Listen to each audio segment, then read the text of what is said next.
आज की इस प्रस्तुति में हम एक ऐसी कहानी की गहराई में उतरने वाले हैं जो शुरू तो होती है एकदम परफेक्ट विंटर ट्रिप के तौर पर, लेकिन खत्म होती है एक ऐसे खौफनाक सच के साथ जिसे सुनकर लिटरली रोंगटे खड़े हो जाएं।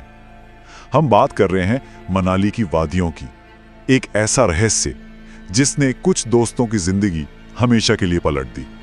तो चलिए सीधा शुरू करते हैं। मतलब पहाड़ों में छुट्टियां मनाने का सपना हम सब देखते हैं, राइट? एकदम ये जवानी है दीवानी वाली वाइब, बर्फ से ढके पहाड़, दोस्तों का साथ और मैगी। लेकिन क्या हो अगर यही खूबसूरत बर्फीले पहाड़ अपने अंदर कुछ ऐसे डार्क सीक्रेट छुपाए बैठे हों जिनका सामना करने के लिए लिटरली कोई तैयार नहीं होता? तो क्या होता है जब एक ड्रीम वेकेशन जिंदगी और मौत का खेल बन जाए? कहानी शुरू होती है इन 4 दोस्तों से, विहान, आयुष, मिहिर और प्रिया। मुंबई के गोरेगांव में रहने वाले ये दोस्त ना अपनी उसी रेगुलर बिजी लाइफ से थोड़ा ब्रेक लेना चाहते थे। कड़ाके की सर्दियां आ चुकी थीं और इन्होंने तय किया कि यार असली सर्दियों का मजा लेना है तो मनाली से बेहतर क्या ही होगा। पूरी एक्साइटमेंट के साथ इन्होंने एक बिल्कुल अलग थलग खूबसूरत सा एयरबीएनबी विला बुक कर लिया। तस्वीरों में ना वो जगह एकदम जन्नत लग रही थी।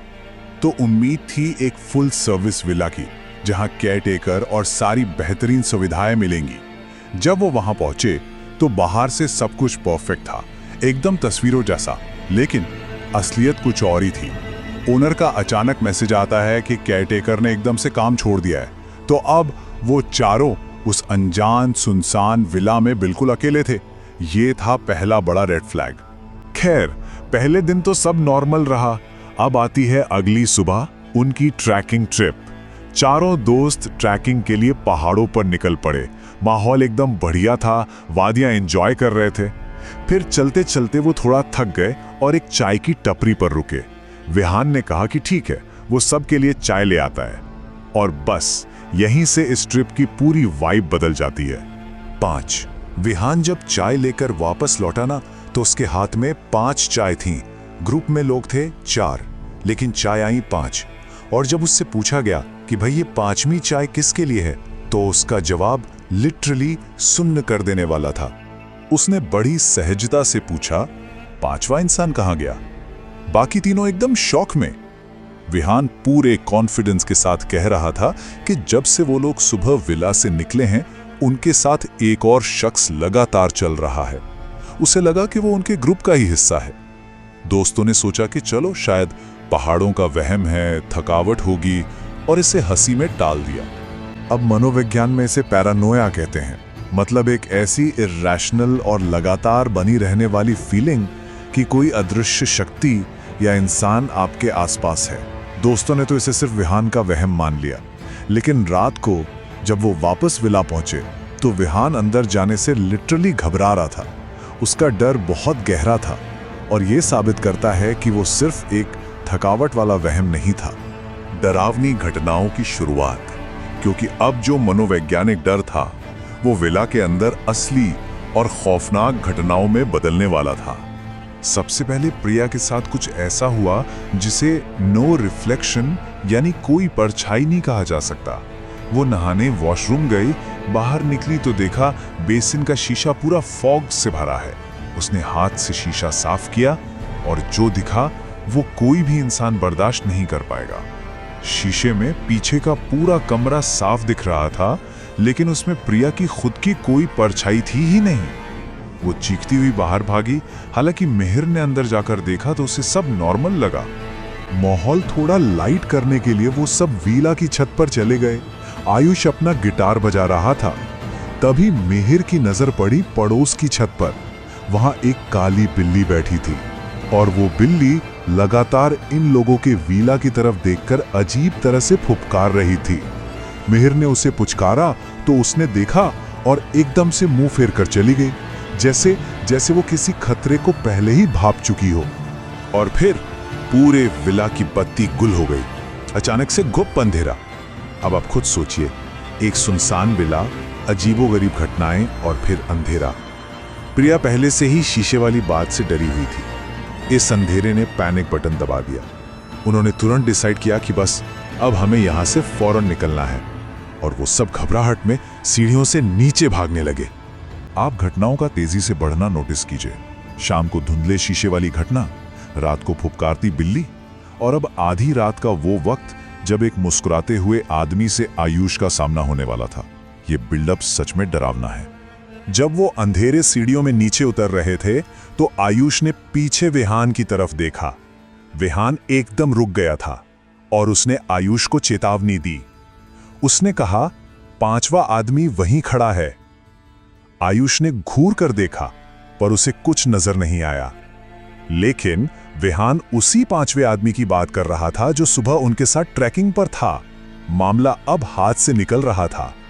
आयुष ने विहान की बात को थोड़ा अनसुना किया और अपने कमरे से कुछ सामान लेने चला गया। कमरे में एकदम अंधेरा।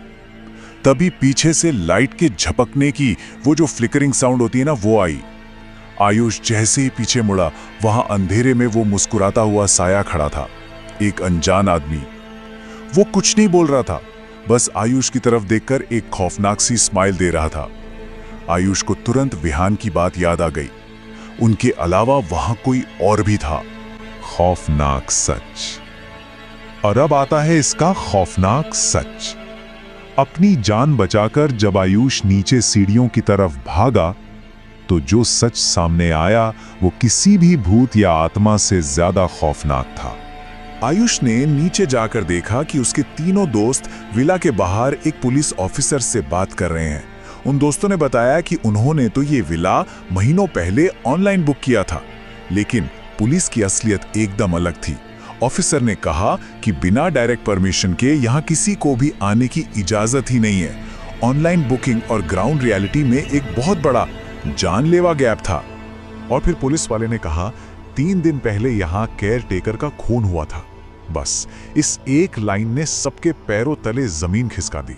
ऑफिसर ने बताया कि सिर्फ कुछ दिन पहले ही उस विला में केयर टेकर का बेरहमी से मर्डर कर दिया गया था। तो जो केयर टेकर उन्हें मैसेज कर रहा था, जो 5वां आदमी विहान के साथ चल रहा था और जो साया आयुष को मुस्कुराता हुआ दिखा, वो कोई और नहीं, उसी केयर टेकर की आत्मा थी।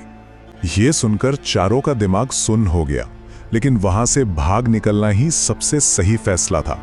उन्होंने पुलिस को अपने साथ हुई उन पैरानॉर्मल चीजों के बारे में कुछ नहीं बताया, क्योंकि कौन फालतू की पुलिस इन्वेस्टिगेशन में फंसना चाहता है, राइट? वो चुपचाप अंदर गए, सामान उठाया, तुरंत एक टैक्सी बुलाई और बस निकल लिए। लेकिन क्या वो सच में बच गए थे? जब सब टैक्सी में बैठ रहे थे तो आयुष, मिहिर और प्रिया अंदर बैठ गए, पर विहान टैक्सी के बाहर ही खड़ा रहा। दोस्तों ने उसे जल्दी अंदर आने को कहा तो उसने एक ऐसा सवाल पूछा जिसने दिखा दिया कि उसके दिमाग पर क्या असर हुआ है। उसने पूछा, मैं तो आ रहा हूं, लेकिन वो भी तो आ रहा है ना, वो 5वां आदमी? विहान अब भी उसकी मौजूदगी अपने साथ महसूस कर रहा था। आखिरी सबक। इस रोंगटे खड़े कर देने वाली घटना से बाहर आकर अब बात करते हैं उन जरूरी चीजों की जो ऐसे सर्वाइवल सिचुएशन में काम आती हैं। ऐसी खौफनाक स्थितियों से कैसे बचें? स्टेप 1, हमेशा अलर्ट रहें और अपने शुरुआती इंस्टिंक्ट्स पर भरोसा करें। अगर कुछ गलत लग रहा है तो वो शायद गलत है। स्टेप 2, तुरंत उस प्रॉपर्टी को छोड़ दें, कोई बहाना नहीं। और स्टेप 3, अज्ञात शक्तियों या चीजों को प्रोवोक या परेशान न करें। अगर वो दोस्त उस रात वहां रुककर कुछ और इन्वेस्टिगेट करने की कोशिश करते तो शायद आज ये कहानी हमें कोई और सुना रहा होता। तो अंत में एक सवाल जो हम सबको खुद से पूछना चाहिए, क्या इंटरनेट पर दिखने वाले कुछ सस्ते और एकदम एकांत वेकेशन स्पॉट्स किसी बहुत ही खौफनाक कीमत को छुपा रहे होते हैं? जरूरी नहीं कि जो ऑनलाइन परफेक्ट दिखे वो असल में भी सेफ हो। अगली बार जब भी कोई ऐसा ट्रिप प्लान करे तो पूरी रिसर्च जरूर कर लें। इस प्रस्तुति में हमारे साथ बने रहने के लिए शुक्रिया। सेफ रहें और सतर्क रहें।